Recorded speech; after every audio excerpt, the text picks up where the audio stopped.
the President of the George Washington University, Dr. Stephen Knapp. Thank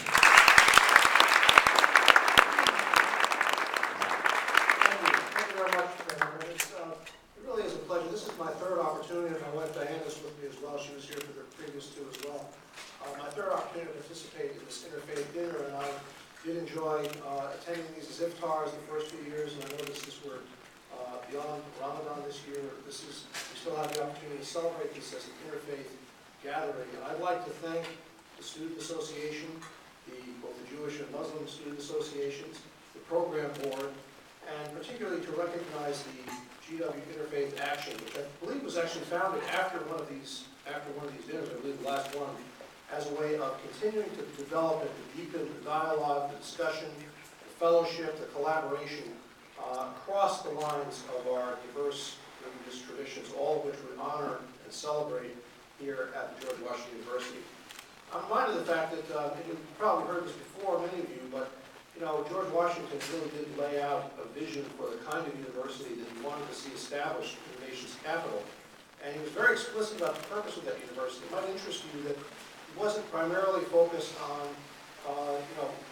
gathering knowledge or education for education's sake. He really had that in mind, but he had something more in mind, which was the idea of bringing together people from diverse traditions. Now, in those days, what he was thinking of was, of course, the 13 former colonies, the new states, and the new nation.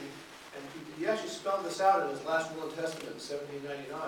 What he said was he wanted to bring students from around all these different parts of the country where they had grown up in separate traditions, because, of course, communications in those days were not what they are today.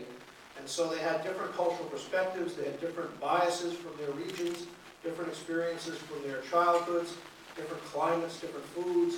And the idea was, how do you create a unified sense of a national identity out of such disparate ingredients? And his idea was to bring them together so that they could learn from each other, so that they could participate in open discussion, so they could learn to respect each other, to tolerate each other, to honor each other's differences, and in the process of doing that, discover what they had in common as citizens of the new nation.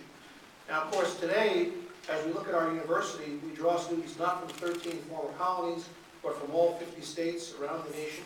We also draw from over 130 countries from around the world. And every time I come to these, I meet people from all different parts of the world with very different histories and very different traditions.